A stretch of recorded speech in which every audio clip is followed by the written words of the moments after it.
O nosso texto é no livro de Eclesiastes. Hoje daremos sequência, nós vamos pausar a nossa exposição em Eclesiastes a partir do próximo domingo, por causa das cantatas, e regressaremos no mês de janeiro. Primeiro domingo de janeiro regressaremos às exposições em Eclesiastes, dando continuidade. Lembrando que Eclesiastes fica depois de Provérbios. Eclesiastes capítulo 5. Os irmãos da mesa, por favor, a projeção que eu preparei. Eclesiastes capítulo 5, verso 8 até o final do capítulo, verso 20. Eclesiastes 5, verso 8 ao 20, que diz assim: Se vires em alguma província opressão de pobres e o roubo em lugar do direito e da justiça, não te maravilhes de semelhante caso, porque o que está alto tem acima de si outros mais alto que o explora, e sobre estes há ainda outros mais elevados que também exploram, o círculo vicioso. O proveito da terra é para todos, até o rei se serve do campo. Quem ama o direito, jamais dele se farta. Aliás, quem ama o dinheiro, jamais dele se farta. E quem ama a abundância, nunca se farta da renda. Também isto é vaidade, fumaça, vapor, efêmero. Onde os bens se multiplicam, também se multiplicam os que deles comem.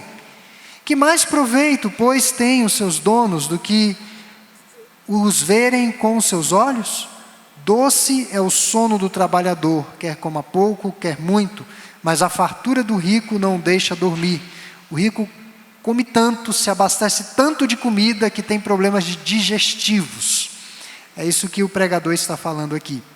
13. Grave mal vi debaixo do sol, as riquezas que seus donos guardam para o próprio dano. E se tais riquezas se perdem por qualquer má ventura, o filho que gerou nada lhe fica na mão, ou ao filho que gerou nada lhe fica na mão.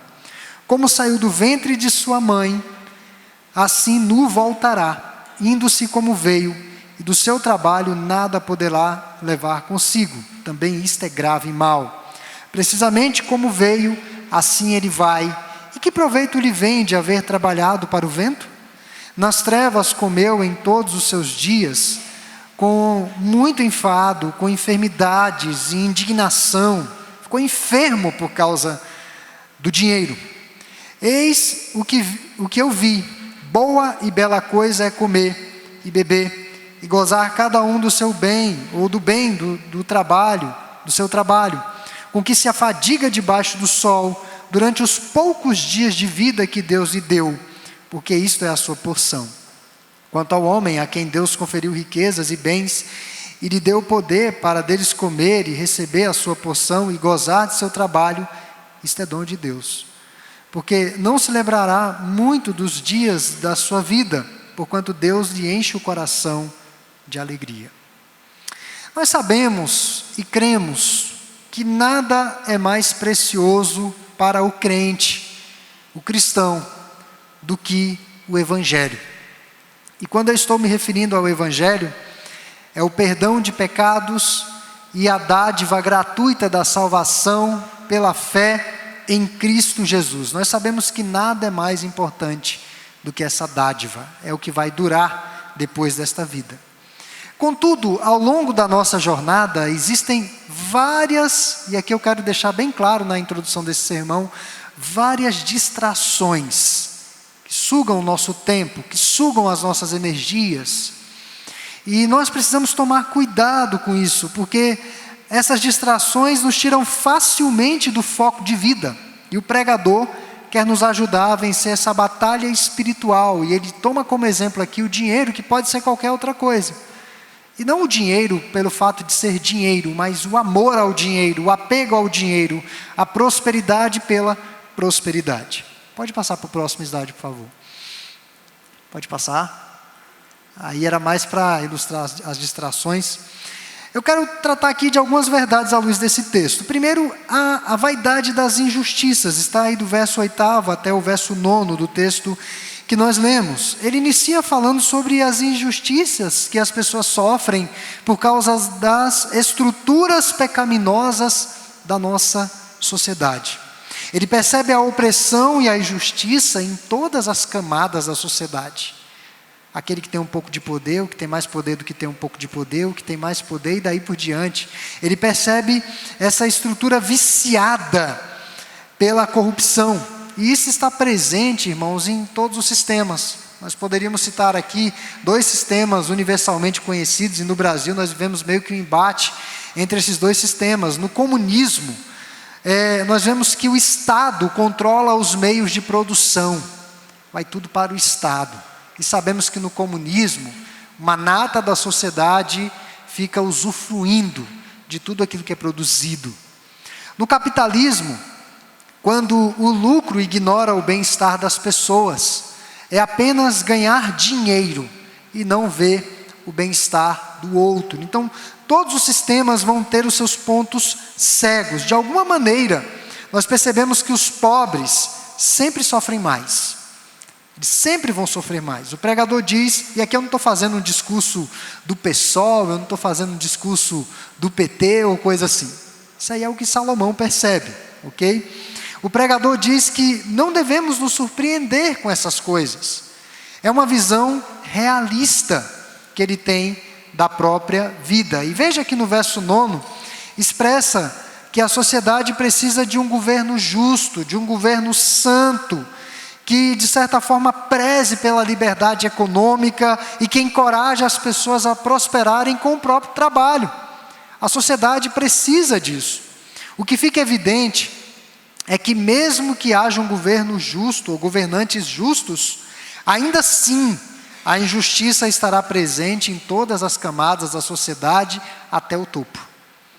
Nós vamos ver injustiças. E no contexto de Eclesiastes, os altos oficiais estavam interessados em apenas encher os seus próprios bolsos. Eles não se importavam com os pobres. E nós sabemos, irmãos, e aprendemos aqui, que sempre haverá pessoas esbanjando o dinheiro dos outros. Sempre. No nosso país, então, é uma festa. É uma festa. E o Estado que deveria servir é servido, e bem servido. Os cartões corporativos e daí por diante, nós poderíamos citar tantas situações de exploração do trabalho dos outros. Você que paga o seu imposto de renda, você sabe que trabalha pelo menos 4 meses para sustentar um governo corrupto. As estruturas de corrupção do governo. Eu tenho conversado com algumas pessoas que têm trabalhado com o governo atual e eles têm dito que o vício da corrupção é tamanho, gigantesco, que é assustador. Você entrar honestamente para desbaratar esse sistema de corrupção. Nós passamos 1/4 do ano dando nosso dinheiro para sustentar essa máquina. Até os melhores governos não conseguem ser perfeitos. Por isso que a nossa esperança sempre deve estar em Cristo. Isaías capítulo 9, verso 6 a 7, nos diz que um menino nos nasceu, um filho se nos deu, e o governo está sobre os seus ombros. E ele será chamado Maravilhoso, Conselheiro, Deus Forte, Príncipe da Paz e Pai da Eternidade. O governo está sobre os seus ombros. É esse governo que nós aguardamos, esse governo plenamente justo. Uma segunda verdade, pode passar para o próximo aí, por favor, é sobre a vaidade da prosperidade. É o exemplo que o pregador toma, mas isso pode ser aplicado a diversas situações da vida. A partir do versículo 10, o tom de Salomão é mais pessoal. A ganância não está presente apenas nos palácios, mas em todos os lugares, não importa quanto dinheiro tenham. Muitas pessoas que vivem pelo dinheiro nunca estarão plenamente contentes. Sempre para tirar uma vantagem, nunca estarão contentes. Sempre irão querer mais. John Rockefeller, que foi um dos homens mais ricos do globo, Quando alguém lhe perguntou quanto dinheiro seria suficiente para ele, ele respondeu o seguinte: só um pouquinho mais. Só um pouquinho mais. É sempre assim, só um pouquinho mais um pouquinho de dinheiro. Um dos homens mais ricos dos nossos dias, dos nossos tempos. Então, há uma tendência de pensarmos em coisas que não temos e como nós iremos consegui-las, possuí-las. O apetite pelas coisas que o dinheiro pode comprar nunca é saciado, ainda mais no mundo que nós vivemos, no mundo do marketing, dos lançamentos, da mudança de aparelhos, de celulares. Eu uso um tipo de marca que eu não vou falar aqui para não fazer merchandising. Enquanto o aparelho antigo está no valor, o aparelho novo é o dobro, e às vezes só muda um botão, a posição do botão. E as pessoas fazem essas insanidades e essas loucuras para abastecer esse desejo de possuir mais. A única maneira de controlar esse desejo desenfreado é contentar-se com aquilo que Deus nos dá. É preciso discernir quando os desejos ultrapassam as necessidades. É preciso ter esse discernimento. Eu não estou dizendo, irmãos, que nós vamos morar no mesmo apartamento a vida toda e guardar o dinheiro no banco porque eu tenho que estar contente com o que Deus me dá, ou se eu vou ter que andar com aquele Fusca da década de 70 até morrer. Não, eu não estou falando disso. Estou falando quando a vida é motivada só por essa renovação e essa busca frenética por coisas, nós precisamos parar para pensar um pouco. Tudo que o dinheiro pode comprar é vapor, é efêmero, é o que o pregador chega à conclusão. E ele mostra alguns fundamentos para a nossa razão de vida não estar no amor ao dinheiro. O primeiro deles é que as pessoas tentarão tomá-lo de nós. Verso 11. Pode ser o governo, quanto mais dinheiro a pessoa tem, mais encargos ela vai recolher, ela vai ter que pagar. Pode ser aproveitadores, pessoas que chegam para ganhar alguma vantagem. Os parasitas, ladrões, estamos mais sujeitos a perdas. Observe os jogadores de futebol.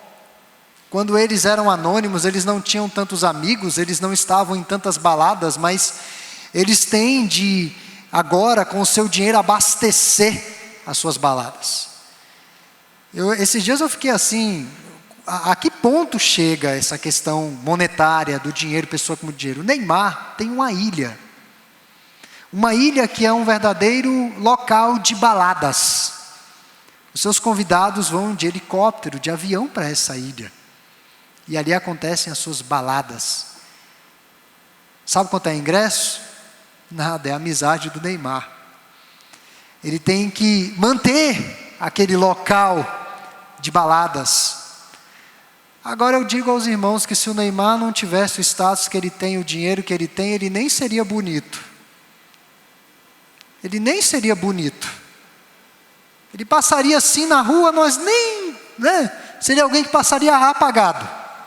Nem seria bonito. Mas pela monta de dinheiro, é um popstar. 1 Reis, capítulo 4, 22 a 28, nos fala o que Salomão precisava fazer para sustentar a sua casa. Se você quiser saciar a sua curiosidade do que é ter dinheiro e ter de sustentar tanta gente, leia esse texto de 1 Reis 4, 22 a 28. Eu não vou ler para a gente ganhar tempo. O tanto de animal que morria por dia por churrasco. A despesa que Salomão tinha para manter o seu palácio, para manter os seus súditos.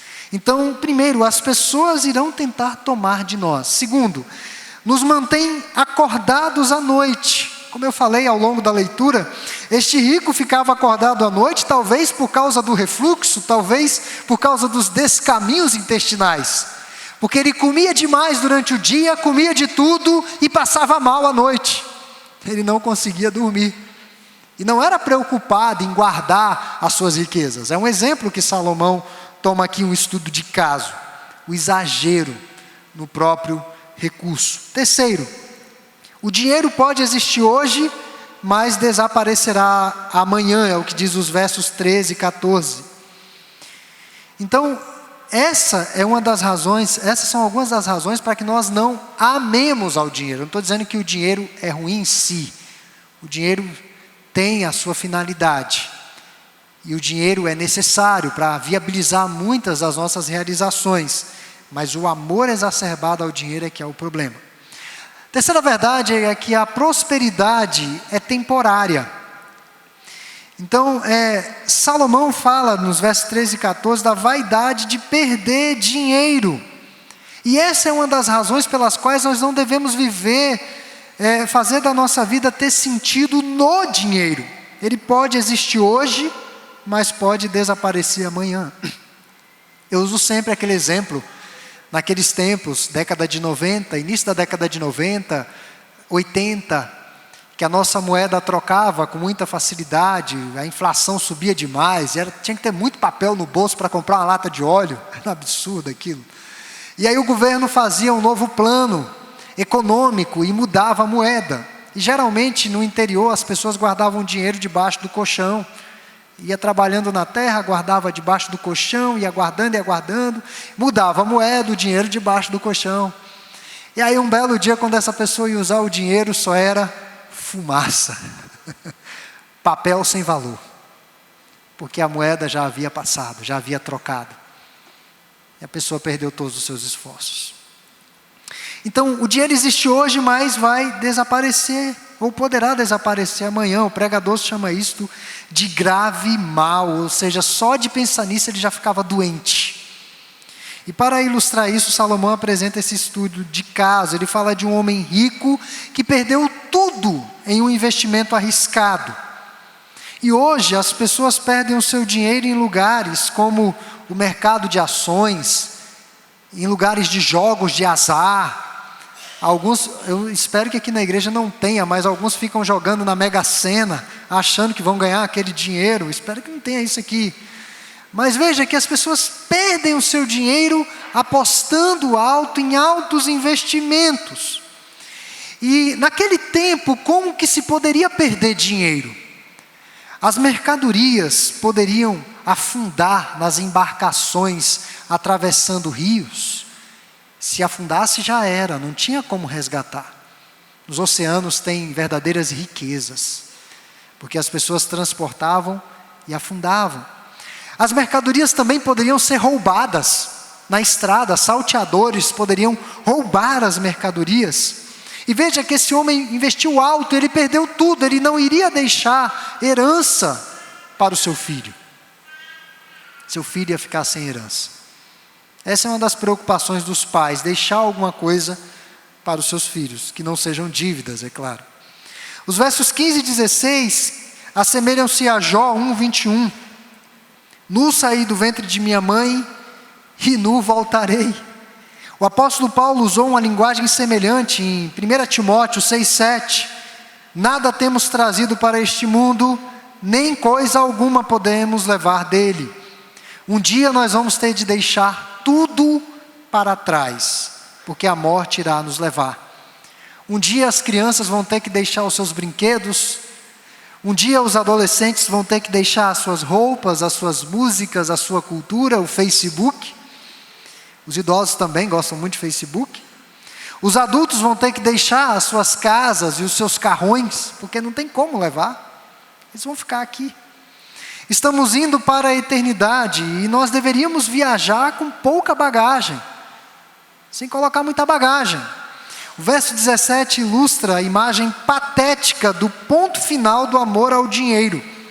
O avarento acaba sozinho, na miséria, escuridão espiritual, a alma atormentada por ansiedades, e ele retrata aqui o custo da saúde física, decorrente do esforço pela preservação do seu padrão de vida.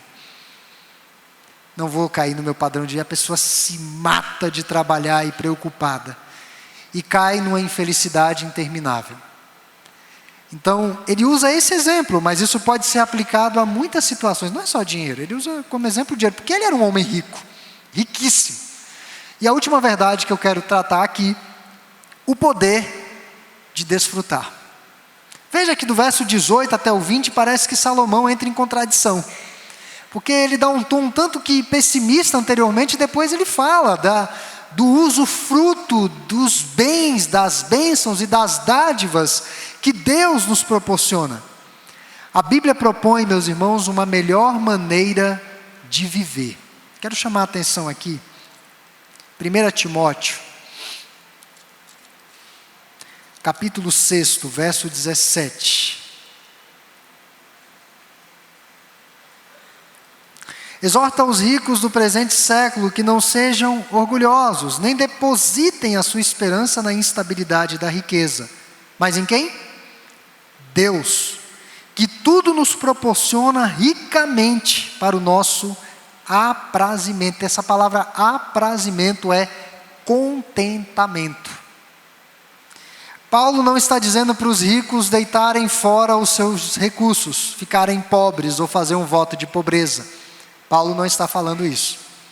Os ricos continuam ricos. E nós sabemos que a riqueza, na história do povo de Deus, tivemos homens riquíssimos, e na igreja temos pessoas ricas, tem uma finalidade dada por Deus para a glória dele. O que Paulo está dizendo aqui é que a esperança deles não deve estar depositada nisso. Que o verdadeiro aprazimento e contentamento será encontrado em Deus. Salomão sabe que a vida é difícil, mas nos dá conselhos simples para um maior desfrute da vida. E quais são os conselhos? Comer, beber e ser produtivos. Ele sabe que a vida na terra é uma dádiva, é uma bênção de Deus, é passageira. Então, do verso 18 a 20, veja que ele menciona o nome de Deus várias vezes. Várias vezes. Qualquer alegria que o pregador encontra é centrada em Deus.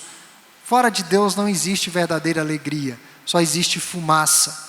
Sem o eterno, a vida não tem sentido, é uma vida miserável.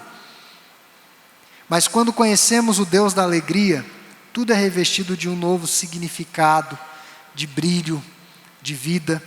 O mundo criado pelo Senhor está tomado de muitos deleites. É por isso que nós somos tentados a adorar a criatura ao invés do Criador. Muitas vezes, quando eu estou diante de uma refeição muito apetitosa, ou de um momento assim, que a natureza, que Deus nos proporciona por meio da natureza, eu digo, ora, se isso daqui é bom, imagine Deus. Imagine quem fez isso daqui. Ele é muito melhor. E nós vamos conseguir desfrutar de todos os deleites dessa vida, seja a nossa família, seja os bens que Deus nos dá, seja as amizades, a comida, o trabalho, ou qualquer outra dádiva. Nós vamos aproveitar da melhor maneira possível, centrados em Deus. E no afã de serem ricas, no passado, milhares de pessoas participaram da corrida do ouro. Lembram disso? Quem viveu nesse tempo? Quando disseram que tinha ouro em determinado lugar, o povo saía desgarrado, morava em tenda, ficava cavando de dia e de noite, para ver se fazia a sua vida com ouro, porque aquilo era a sua motivação. Hoje as pessoas buscam a estabilidade dos empregos, que tenham altos salários e poucos aborrecimentos, mas seria tão bom, né? Se esse emprego existisse. Um emprego com salário alto, que você acha que deve receber, e com quase nenhum aborrecimento. Nós sabemos que isso não existe. Outros vão para cassinos, para tentar ganhar uma bolada, um bom dinheiro. Tem gente que aposta tudo nisso. Quando o prêmio da loteria chega, pode passar. Veja as propagandas quando acumula a Mega Sena, algumas centenas de milhões. Você não consegue pagar uma conta. Irmãos, quando eu estou na loteria, eu estou pagando conta. Tá? E ainda bem que inventaram os aplicativos, eu não vou mais na loteria, eu pago pelo aplicativo, não tem problema. Mas às vezes você fica olhando assim, o que está acontecendo ali? Né? Aquele aglomerado de gente naquela fila, aquela confusão, porque querem ganhar a tal bolada. E o curioso é o seguinte, alguns dizem assim, olha, eu vou jogar na Mega Sena e se eu ganhar eu vou sumir. Por amor ao dinheiro. Vai sumir para onde? Quais são os seus valores? Estão sempre querendo mais. E em face disso, alguns pregadores mal intencionados até exploram essa ânsia humana de riqueza. Prometem que Deus abençoará os seus ouvintes com saúde e prosperidade se eles tiverem fé e derem um pouco de dinheiro como semente. Mentira! Mentira! Deus não tem nada a ver com isso. Um semente. Mentira! O poeta inglês George Herbert escreveu uns versos no qual afirma que quando Deus criou o homem, tomou o seu copo e derramou o máximo de bênçãos possíveis. Deus derramou riquezas, Deus derramou beleza, Deus derramou sabedoria, honra, prazer. Deus derramou isso sobre o ser humano. Mas a única coisa que Deus não deu ao ser humano é algo chamado plena satisfação. Nós não encontraremos plena satisfação em pamonha. Nós não encontraremos plena satisfação em pizza. Nós não encontraremos plena satisfação no nosso casamento. Nós não encontraremos plena satisfação com uma conta bancária gorda, com uma casa tão sonhada, com um carro tão sonhado. Nunca encontraremos plena satisfação nessas coisas. Por uma razão muito simples. Deus derramou esse copo de bênçãos. Mas o verdadeiro contentamento, a plena satisfação só é nele. Agostinho de Hipona dizia que a minha alma só encontra sossego em Deus. Só em Deus a minha alma está sossegada. Vejam que muitos são ricos e preocupados. Muitos têm bens e preocupados. Isso é para nos levar a buscar a Deus a ajuda e o socorro que vem dele. E quando desfrutamos de uma comunhão com Deus, nós experimentamos tanta alegria, irmãos, que nos esquecemos da vaidade da vida, que nos esquecemos que a vida é passageira. Quando a nossa comunhão com Deus está aquecida verdadeiramente, nós vamos nos alegrar com as bênçãos que Ele nos dá, mas nos esquecemos que a vida é tão passageira. Então nós não devemos procurar a satisfação na criação, mas devemos voltarmos nessa noite para a cruz, onde Jesus deu a sua vida por nós, ou por todos os nossos pecados avarentos, a fim de que nós encontrássemos plena satisfação nele. Que Deus essa noite possa aplicar essas palavras aos nossos corações, que ao nos assentarmos à mesa do Senhor, e muitos questionam, pastor, mas poderia ter um pão maior, um cálice maior. Eu falo, meu irmão, isso aqui é um símbolo. O nosso contentamento não está no símbolo, mas para o que ele aponta, que é Cristo. Que possamos essa noite à mesa do Cordeiro encontrar plena satisfação nele. Amém.